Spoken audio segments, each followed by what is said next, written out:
Hello and welcome to Enchantment of Eternity's Top 10 Favorite YouTube Channels. This is a Patreon requested video, requested by patron Mr. Seagull16, who requested top 10, or top 5 actually, YouTubers, but I decided, hey, I thought of way more than 5, I thought of 10. So, Mr. Seagull16 had some stipulations, which I totally agree with, is that I can't include any close friends or relatives or anyone I interact with or have interacted with before. So that would exclude my sister, Alyssa, her YouTube channel, Alyssa Jean Reviews, although I still am going to shamelessly plug it. As, of course, being one of my favorite YouTube channels, I interact with her probably the most out of anyone because she's my sister, and she covers Star Trek like myself and other sci-fi stuff, as well as trans issues, as being transgender herself. So yes, I will definitely recommend that channel, and also of course my good friend Darren has his channel D's Reviews, which I'm on all the time, and he's on my channel all the time, so fans of my channel of course are familiar with him. I'm also going to plug the hell out of his channel. He does a lot of mainly covering stuff like Marvel shows and Star Wars, and of course all the various stuff we collaborated on in the past, like Black Sails and Mr. Robot. And then, of course, there's Don Willie, who hasn't actually been doing anything with his YouTube channel for like 4 years, but he's still a good YouTuber. And there's Rob from Smirking Reviews. I would also recommend his channel, but of course I have interacted with all these people before. And it would also exclude me from including the Penske File, which is a podcast on Star Trek that I watch quite frequently. They've done, they just finished up covering Enterprise, and now they're moving on to Voyager. But I have done videos with Wes, who's the main podcaster on that channel. He's been on my channel several times, and I've been on the Penske File once. We talked about Preemptive Strike, the TNG episode, so I'd recommend that video if you haven't seen it. So I wouldn't be able to include him either. Also, Phil the Issues guy. We haven't done anything in years and years, but we have done stuff before. So, so that would exclude. So basically, I'm going to count down the 10 YouTube channels I watch currently the most, the ones that are my favorite at the moment, which, to be fair, would be very different from like 3 or 4 years ago. A very different list. And I'm not just going to include Star Trek stuff, and I'm not just going to include entertainment, movies, TV stuff. I'm also going to include everything I watch, so a lot of various topics that I'm interested in will come up in this top 10. But I will exclude, I will try to keep it to podcasters or YouTube specific stuff, because that I will exclude stuff like Seth Meyers. I watch him a lot all the time on YouTube, and the same thing with Oliver. What's this? John Oliver. My two favorite late night people, but they're not really YouTubers. They're, they do late night shows for networks, and they just put clips of their show on YouTube. So I'm not gonna count that, even though I watch it on YouTube. It's more of, that's like more of a, it's on TV, and they just show clips of it on YouTube. Although you get most of the good with both those shows, I can pretty much watch all of it, or all the good stuff on YouTube anyway. But I do own HBO Max, so I do watch John Oliver on that occasionally. Although with Seth Meyers, I never watch network television, so I'll only watch that on YouTube. But anyway, that's going to be excluded. However, I will include, like, if they don't have to be like me sitting doing YouTube videos from their basement. I will include like actors or talk about their show or stuff like that. Like that will not be excluded. Although there's only really one example of that in my top 10. Anyway, so let me go ahead and move on to my top 10 favorite YouTube channels, the ones that I watch the most. Alright, but before I get into my top 10, I'll name a few honorable mentions because I couldn't even. I thought of more than even 10. So there was more I wanted to mention. So the first YouTube channel that I want to mention that I watch frequently is Dan Merle, which I don't watch all the time. I used to love Screen Junkies, but spoilers, it's not on my top 10 anymore because that whole channel went to shit for many reasons. After the controversy, it kind of lost something, and then when Darren Morrow left, it just completely went downhill, and Honest Trailers isn't even good anymore, mainly because of the exit of Dan Merle and others. But so I still enjoy Dan Merle, even though I disagree with him heavily on a lot of stuff. I still find he's an honest critic and someone I enjoy watching. Next honorable mention is Chris Stuckman, who mostly just reviews movies. He's mainly into horror movies. In fact, he is making a horror movie at the moment, which...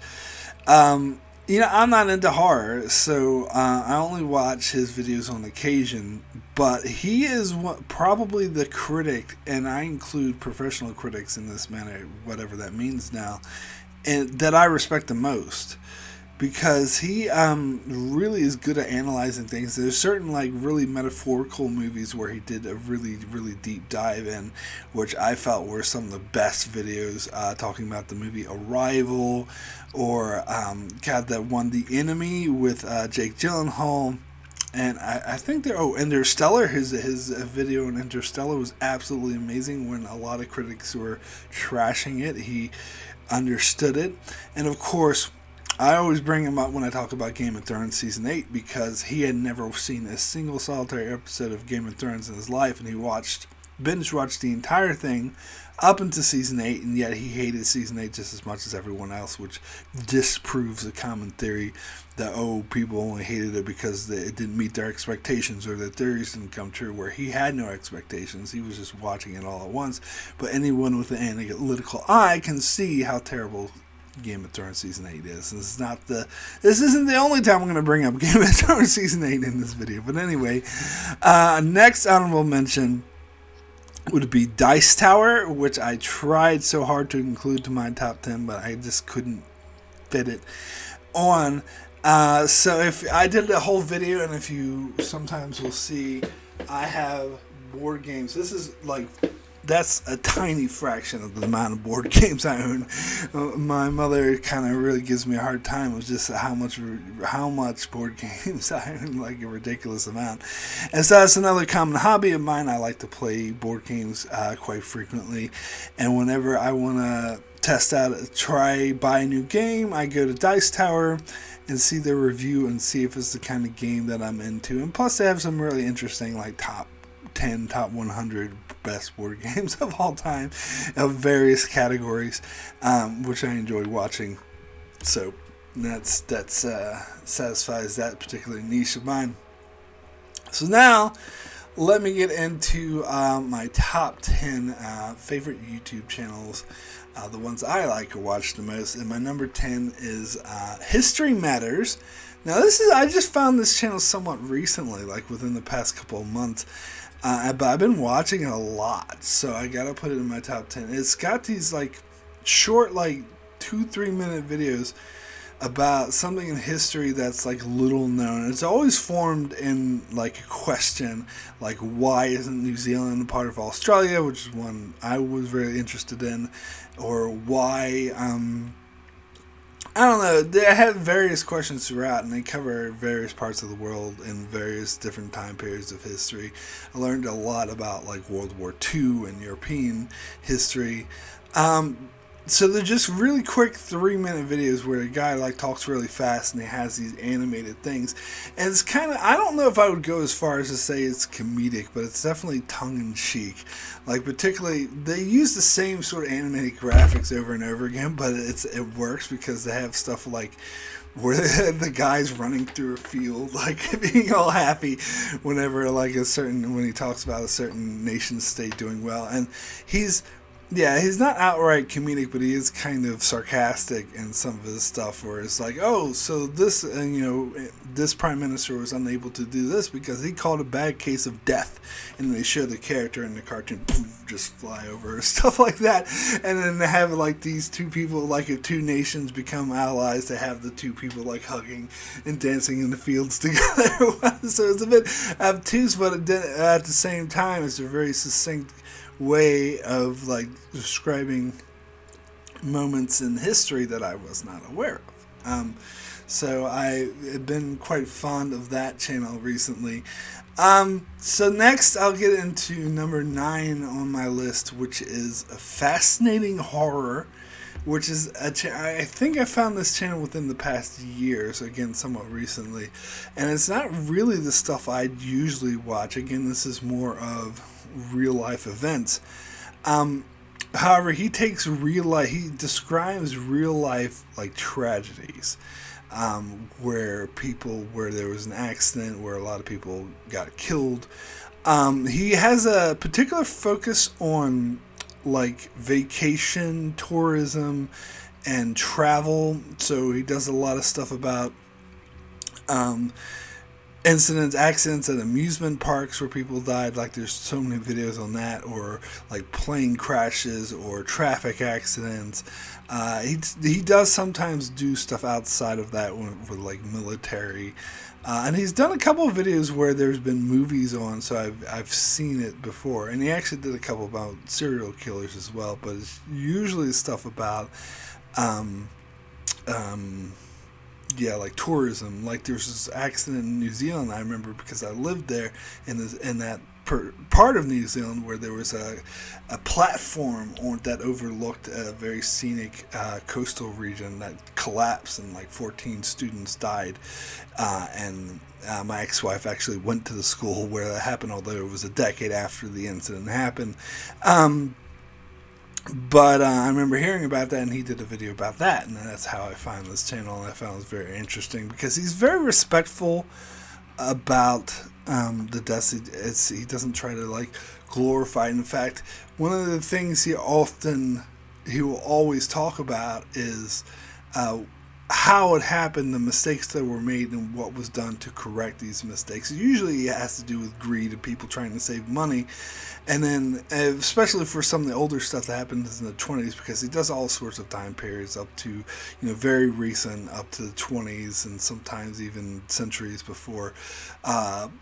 But he always talks about all of the safeguards and policies that were put into place to prevent this from happening. There was a lot in the 70s, too, that I'm just amazed that these safety procedures that we're so used to now weren't really regular. You implemented that much back then, and that's why you had these disasters.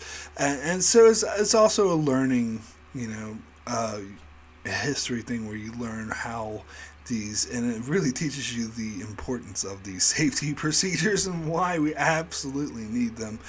While at the same time, it is kind of horrific, because there's some times where I go to sleep at night and I put on some of these YouTube channels I mentioned just to fall asleep to, and I'm never going to do that with this channel because I have very disturbing dreams.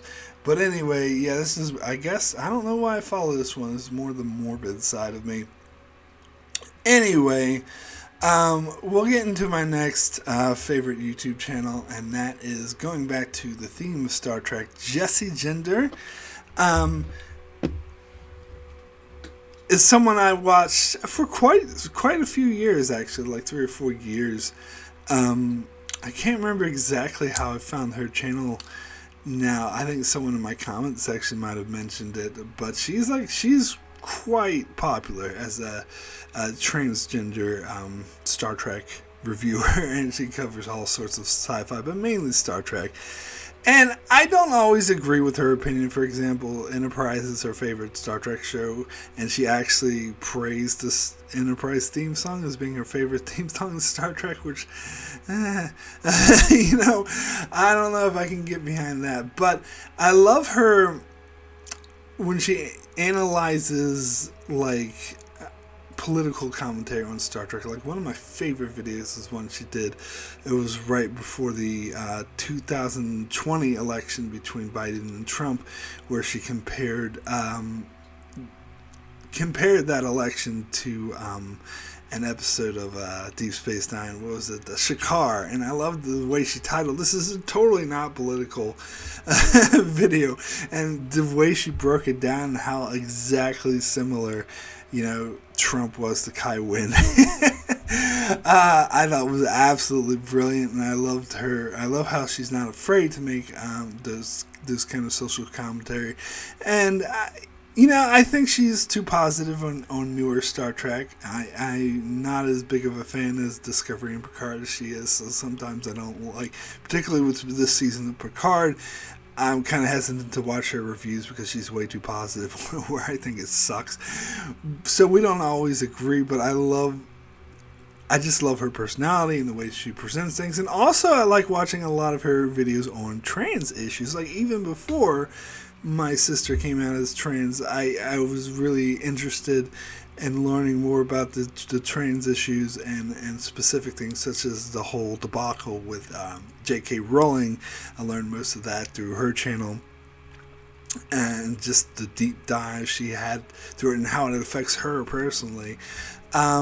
So yes, so I really do enjoy that channel. So next we will get onto my number 7, which is Jackson Galaxy. So this channel satisfies a different hobby or view of mine, and that is cats. Jackson Galaxy was the star of a reality show that was on Animal Planet for several years. I think technically it's not been canceled, but he hasn't done an episode in a long time, mainly because of the pandemic. But it was where he was like the cat whisperer. It was called My Cat from Hell was the name of the show, and he'd go to people's houses who had a cat with like serious issues. He said it would always boil down to peeing and pooping everywhere, or biting or scratching people, or just being noisy and making a mess and destroying furniture and stuff like that. And he would come in and he would teach the people how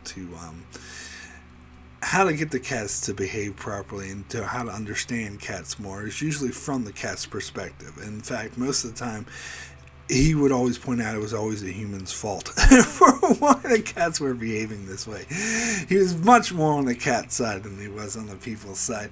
But anyway, he has his own YouTube channel where he does all these videos about cats and how to understand cats more. And I think it really helped my relationship. I became much more interested in cats, and it helped my relationship with my cats through watching his channel. And I understand cats a lot more. There's a lot of things I was able to do to help my cats when they have issue. When I first brought my cat Blue over from New Zealand, he was feeling anxiety being in a new country, in a new place, and hiding a lot. And watching his channel helped me find ways to build his confidence and get him used to the house. And it also became really helpful when I first got my current cat Lillian, who was a rescue. And apparently she was feral when she was a kitten, but I got her when she was 2 years old, after she had already been house trained, but she still had that sort of feral part of her. So when I first got her, she refused to leave this tiny little cat house.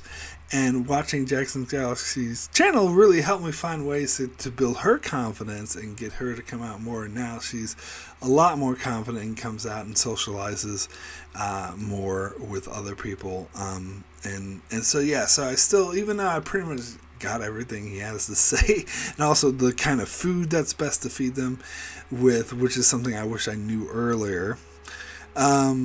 Yeah, because my beloved cat Blue recently died of cancer, and I feel like had I been, more educated on what to feed cats, that he might have lived longer. But I'm going to try this with Lillian.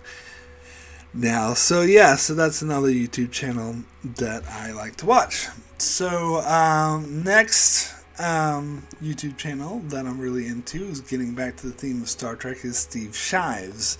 Now Steve Shives, he more of does like essays, or I mean Jesse Ginger does as well, but there's more of his thing. He does like these essays about Star Trek. You know, I don't always agree with him, and some of his essays I completely disagree with his thesis. In fact, there was one thesis he had that I completely railed against in one of my videos that had to do with the Enterprise episode Dear Doctor, where he said that Archer committed genocide, but Archer actively did nothing, and you can't commit genocide by doing nothing. So I actively railed against that thesis. It's completely wrong, objectively false. But I like a lot of his other stuff. In fact, again, he also does like straight out political left-leaning videos, which I'm also into as being left-leaning, which I'll get into more later on this list. And I love it, and I respect him so much because he had said, like, when he does these comment response videos every once in a while, and he did one where someone was bitching at him for like putting down conservatives and saying leave politics out of Star Trek, which is the most ridiculous statement ever, because politics is built, caked in, and inherent in Star Trek. And so I really respect him for his response, which was he said flat out, you know, if you're conservative and you don't agree with my ideals, I invite you to get the fuck out and don't watch my channel. And I never had the balls to do that because I'm a much smaller channel and I don't want to alienate people. Although I do outright stay like I am now, I do make it clear what my politics are, but I don't try to sort of wave it in people's faces. But I respect him that he's actually brave enough to do that he doesn't give a fuck, that he flat out says. And he made a couple of videos about discovering newer Trek and how people are saying, oh, why is Star Trek so political? And he outright dispels that myth flat out, saying that Star Trek has always been left-leaning. In fact, he had his other video, why do conservatives like Star Trek when it's so apparently left-leaning, where he analyzed there are some elements that would appeal, such as the militarization aspect of Star Trek, that would appeal more to right-leaning folks. So he does admit that, but is very clear on the fact that Star Trek has always been and always is and always will be left-leaning, and is unapologetic about it, and that's one thing I love about him. Although he comes up with some ridiculous thesis sometimes that I think that's just dumb, like the transporter being a murder device. I always hated that kind of speculation, and that always bothered me. But anyway, I still enjoy his videos a lot. And yeah, he doesn't like Lower Decks though, which is something I disagree with him on. He was more of a fan of Discovery than Lower Decks, where I think Lower Decks is clearly better than Discovery. But hey, we don't always have to agree on everything. Anyway, I'll now move over to my number 5, which is the Schmodown, or is it called like the Schmodown Trivia Challenge or whatever? So this is basically this started as a review channel, Schmo's Knows, but then has a side project. They were doing like these trivia, like they do have podcasts on those, Christian Holoff and Mark Ellis, who is a sort of amateur comedian. I guess he might be mad at me saying amateur. He does do comedy, stand-up comedy. Anyway, they started out as Schmo's Knows, but it turned into the Schmodown, which is more of a trivia thing. And I've been going at it, I think, for 9 years now. I first kind of got into this through Screen Junkies, as I used to watch Screen Junkies a lot when they had something called Movie Fights. But now Movie Fights is dead. And so I moved over to, learned of the Schmodown, which is like a movie trivia where they have, regulars who I've seen throughout different various YouTube stuff, people who've been on Screen Junkies and Schmoznos and other review channels and stuff like that, and other like people I just learn of from the Schmodown. And they have these personalities, and they have like a league, and they'll have different divisions. They have the intergeekdom that has to do with like specific franchises like Star Trek, Star Wars, Harry Potter, Lord of the Rings, or they have the general movie trivia knowledge, and then they have teams, and then they have the Star Wars division. But I'm not interested in that. That's too out there for me.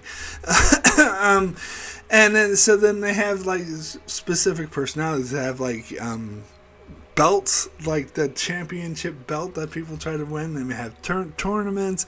I find that very interesting. However, they have this other aspect where they try to make it kind of like wrestling, where they have the personalities will come up with silly names and personalities, fake personalities, like wrestlers would do in pro wrestling, and shit talk each other, and have like all these interviews with them where they really overly glorify, the whole treat it like this a big sport. That aspect of it, I'm not that big of a fan of, to be honest. It's okay, but this season I'm not liking as much as the previous seasons because they're leaning too heavily on that pro wrestling aspect of it, and they're obviously having these people act and certain character that's actually not, and having like bad guys when they show up on stage, people go boo. Like I find that dumb, so I'm losing interest in that a little bit. But I was really heavily into it last season. I just like watching the movie trivia stuff, and to be honest, like I try to see like how good I would do at this movie trivia, and honestly I would not be very good at all, because most of these movies are like crap movies that I'd never seen, and I don't know anything about Harry Potter. But anyway, so then we get to my number 4, which is some more news. So this goes back to my this is where I basically get my news from. It's sort of leaning leftist kind of program. I think it's done by it definitely has an active comedic element to it. It's done by someone who was on the YouTube channel Cracked, which I've only seen a couple of skits from. And he, it's basically a guy sitting there reporting the news, and usually it's similar to John Oliver, which, as I mentioned, is another thing that I really like, where he takes a topic and sort of tackles that topic rather than being something like going through various news programs. Like, I used to, like several years ago, I used to love the Young Turks. I used to watch that all the time. That would probably be my number 1 if you asked me this question like 10 years ago. But I don't really watch them as much anymore. Kind of gotten out of them. They're a bit too, I don't know. It's hard to explain. I still really agree with their politics for the most part. I just haven't been that interested or found that their programming that much interesting lately. So now instead I've moved on to this channel, some more news. It definitely helps that it has a comedic element where he usually, he'll flat out really tackle a specific issue. But unlike John Oliver, because John Oliver will outright tell jokes while he's saying, where he doesn't really tell jokes, but he's more of like just witty and sarcastic about shit. Where kind of like the History Matters things, which is, I guess, is one I'm more leaning towards. Sometimes he will do outright skits, like he commonly has this puppet. I can't even remember the puppet's name, but the puppet is like a huge Biden's fan, Biden supporter, so he often brings the puppet on to when he wants to point out how ridiculous the Biden supporters are and point out that Biden is not perfect, and there's a lot of, from a left-leaning perspective, a lot of things that he does wrong. And Warmbo, that's his name. Or sometimes he'll bring on like his boss, which is this woman who will come in and like treat him like shit and try to get him to eat shit, and try to make commentary on how employers treat their employees like shit. And that stuff I'm not really much into, especially the warm bow thing, the puppet thing. I tend to skip those ones. Those kind of annoy me. Or like he did this like movie once where he had like a version of himself in the future come and talk to him. Like when he does shit like that, I kind of get less interested. I'm more interested in the flat out, like straight up news programs he does. But even though he has a comedic flair, like he did this one about this whole episode about Haiti and how that was mistreated by the U.S. and all these things. But it happened to be, the episode happened to come out during Halloween season, so he would constantly have these Halloween things spooky, like just a spooky, like try to, and kind of sort of making fun of how a lot of programs ham-fist like season themes into their programs, which I thought was hilarious. I did like that. And he has done stuff where he done one video where it's like Star Wars, where he presents the news from his particular political perspective, but about the Star Wars universe, and acts like he's within the Star Wars universe. And he done one like that with Marvel as well, which towards the end of the video kind of was breaking the fourth wall and left character. It was making it clear that he was out of character or whatever, not within the Marvel universe. But I still thought that it was really hilarious as well. So I do really enjoy this channel. So next we'll get into my number 3, which is Ty and That Guy. Welcome back! So this is an Expanse podcast done by one of the co-authors of the Expanse novels and producer of the show, Ty Frank, as well as Wes Chatham, who plays Amos on the Expanse. It started as an after show when season 5 first began, and it did an after show for season 5 and season 6, but they decided to go back and do every single episode of The Expanse, but they don't just talk about the episode. In fact, they only spend like half the time talking about the episode in question. They usually talk about movies, and they're related to like a theme that happened to be in the episode. Like if the episode was about westerns, they'll do top 5 favorite westerns, or if the episode was about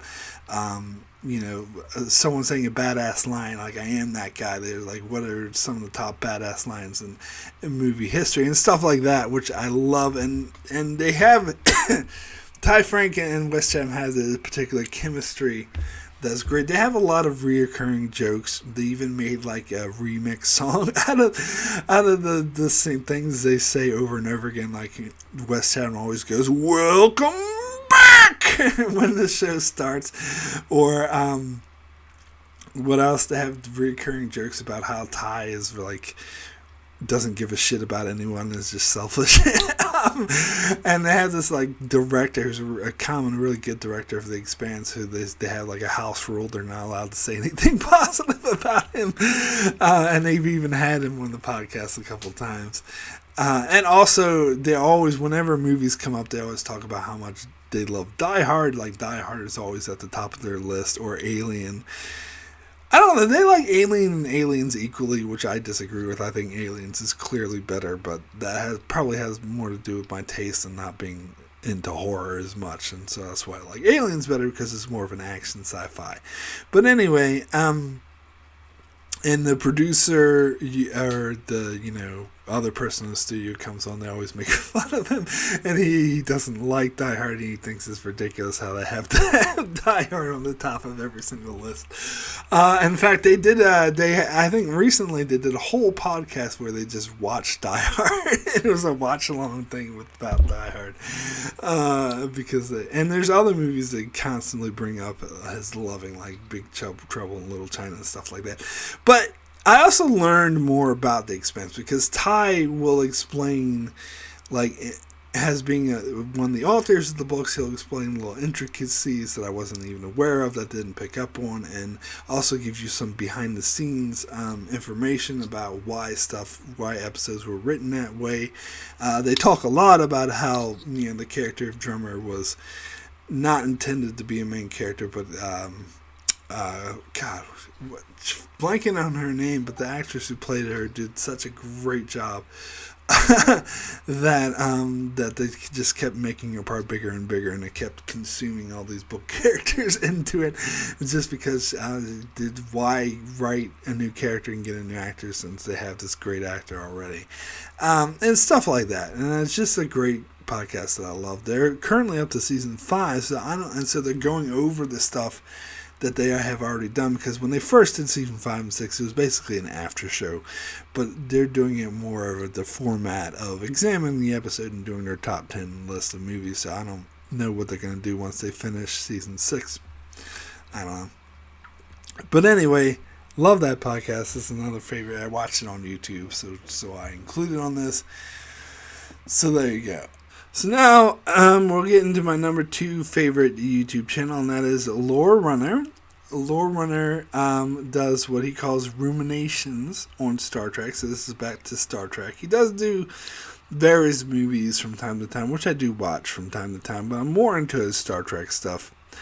He covers every single episode in order, like one at a time. He did Voyager first. Then he did Babylon 5, which I was less into because I'm not that into Babylon 5. Certainly not as much as he is. Like, that's his favorite show, he keeps saying. But then he did Deep Space Nine Next Generation simultaneously, and now he's doing the original series and Enterprise simultaneously. So yeah, he examines each episode, and he doesn't call them reviews, and he specifically says he doesn't do reviews as ruminations, where basically he gives his thoughts, and he's got a very analytical brain where he sort of analyzes. And I learned a lot about behind the scenes stuff from him, about backstories, which I find really interesting, and inspires me to go and look it up myself, because I gotta be honest, sometimes he gets some of these details a little wrong. Like, he didn't even know who Tom Hardy was when he was talking about Star Trek Nemesis. But yeah, so he does the ruminations of these episodes and goes into a lot of very analytical detail, has a very analytical mind. And he also, when he really doesn't like an episode, he calls it a lamentation, and it will be like sort of, the cover will be like all saturated to say it's a lamentation, and he talks about how horrible the episode is. And I don't always agree with him. Like, we vary on opinions. Like, he hates he did Lamentation for Nemesis, which I disagree with. I think that's a good movie. He did Lamentation for, I don't know, some other stuff that I think did not deserve lamentation. And he did a lamentation for Alternative Factor, and as soon as I saw that, like, I didn't even watch the video. I was just like, F you, and turn it off. He's more thrown by, like, technical stuff whenever there's a piece of technology that's inconsistent or doesn't make sense. I don't really care that much about that, so we're a bit different in that regard. And also he loved Dark Frontier, which I absolutely can't stand that episode, and he was one of the people I constantly argue against on my channel when I talk about people, and I have brought him up by name several times on my channel, people who don't like the first couple of seasons of Voyager and like the later seasons of Voyager better, which I could not disagree with him more on. However, we're more in tune when it comes to Enterprise, because we also very much agree that the first 2 seasons were crap and the next 2 seasons got a lot better. So we do see eye to eye on some occasions, but even when I disagree, I do find his perspective really interesting. As I said, he's very analytical. And it is interesting learning about the backstory. So even though I do, kind of argue with some of his positions and thesis sometimes, it's still number 2. It's still my second favorite YouTube channel, I would say, because I do get a lot of, I find his stuff I love how thought-provoking he is. And I actually feel like his channel is obviously much bigger than mine. And I feel like that he is a better YouTuber because he's able to present his views in a more sort of neutral, less offensive way, where I will I'll just start ranting and yelling about stuff, which can trigger some people if they happen to disagree with my opinion, where he's a lot more sort of respectful, I guess is the word I would say, and a lot more of like analytical, where and I really respect him for that, and I do think he's much better at doing this than I am, honestly, even though I do think he's wrong about some of his positions. I will say that. Anyway, so that's my number 2, Lore Runner. So now we'll get into my number 1 favorite YouTube channel, and this, you might think, it would probably be really difficult to come up with a number 1 favorite YouTube channel. But actually, it was super easy. Barely an inconvenience. That's right. Anyone familiar with my channel knows what I'm referencing. It is the Pitch Meetings channel, which it does have its own channel now. Up until recently, it was on Screen Rant, which I wouldn't call Screen Rant my favorite YouTube channel because I only watched it for the pitch meeting stuff. I didn't care about any of the other clickbait nonsense they had on that channel. Just like the pitch meetings. And now the pitch meetings have their own channel, although it's still like considered a subsidiary of Screen Rant or whatever. But so this, if you're not familiar, these are videos done by a guy named Ryan George, who records him. He plays both parts, the part of a screenwriter and the producer, and they're meeting in the pitch meeting, and the screenwriter's coming up, pitching a movie. It's like a movie that we know, that we've seen, that we're familiar with, and so he supposes what the pitch meeting was going to be like, and the screenwriter always says, all these ridiculous things, and the producer kind of points out the flaws, logical flaws, and the premise of the story, but eventually is okay with it, and they're both big smiley and go along with these flat out flaws or whatever, and it can be really hilarious, especially when it points out faults. I watch this, even if I haven't seen the movie, I'll watch this, unless I want to see it, because I don't want to have the movie spoiled for me. But stuff like Fast and Furious or Transformers movies and stuff, what's that one, the Fantastic Beasts, I'm never going to watch that stuff, or Lego Movie and stuff, I'm never going to watch that stuff, but I love stuff that watching his videos on it, because it completely trashes it, and sometimes it makes me think, God, I would never like that. I've been thinking about actually doing my top 10 favorite pitch meetings videos for a long time, and I guess I should eventually do it, because it would be super easy, barely an inconvenience. Because I do have, it would be a bit hard though to come up with, because some of the stuff I love, he has particular jokes that I think are absolute, that have me dying with laughter at some of the stuff I think is absolutely hilarious. The one video I will say that I actually disagreed with, and I thought he was being unfair to, was Spider-Man Far From Home. But that's the only time where I thought, he's outright wrong. Most of the time I think he's either right or I don't really care either way. I love the one he did about the Super Mario Brothers, where the producer kept pointing out all the flaws and logical flaws with the script, and the guy's just I don't care. And he has specific jokes when they said, it's like Chekhov's guns. You introduce a gun in the first act, and then the second act, you kind of have fun with it. He just points out flaws in scripts like that. Of course, my favorite thing he did though was, and this is what first introduced me to his channel, was the Game of Thrones season 8 video, because oh my God, he did such a good job deconstructing that season and how horrible it was. And I love how, in that case, the screenwriter was who was pitching the idea was can we hurry this up, because I'm in a hurry, I want to get out of here. And the producer kept saying, "Oh, this sounds like a very interesting idea that would work well over many seasons."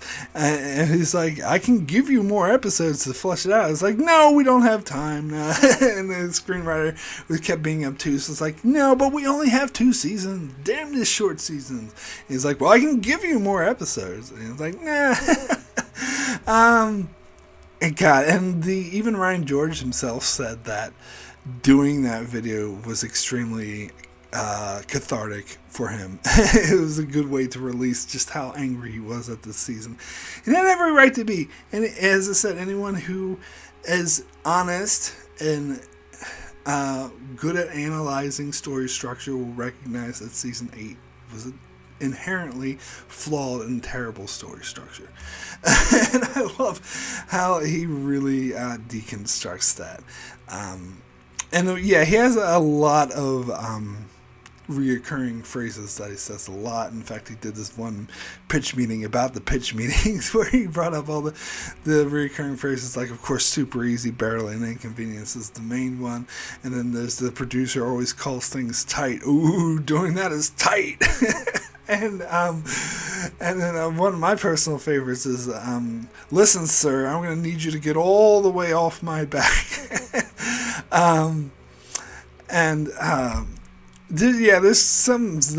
There's a couple of those phrases that I'll say in my channel. I'll just slip it into my video because I'm used to saying these as well. Unclear. Like, because when the producer asks him about a certain plot point and there's no answer, you just say unclear. And the producer guy will also go, wow, wow, wow, wow, wow, wow. And I just love the obtuseness of it and the way that he plays, both parts, and he does a lot of meta jokes, some from time to time as well, which I think is hilarious. But anyway, as I said, I could do a whole separate video on the pitch meetings and how much I love them. But yeah, that I would have to say is my number 1 favorite YouTube channel. So that's it for my top 10 favorite YouTube channels. It's funny when Mr. Seagull16 requested this. He said, "Oh, this is probably going to be a really short video." Well, hate to disappoint, but this is super long. Sorry, it's not super easy, barely an inconvenience for me to try to condense my thoughts about anything, I guess. So this ended up being a lot longer. But anyway, thanks so much for anyone interested, anyone who watched this, and of course for Mr. Seagull16 for suggesting this and supporting me on Patreon, and for everyone else, of course, who supports me on Patreon, Brendan Howells, Britton Berg, and Norman Buchwald, and everyone else. Your support is very much appreciated. And hey, you would like to support me on Patreon, there's a link in the description below. $1 or more gets you pre-releases and all sorts of other goodies. $10 or more, you can request videos like this one for me to do, and I will do it. And I hope you enjoyed this, and I hope you support the channel. I hope my channel is one of your favorite YouTube channels, at least. Anyway, thanks so much for watching, and I'll see you guys next time.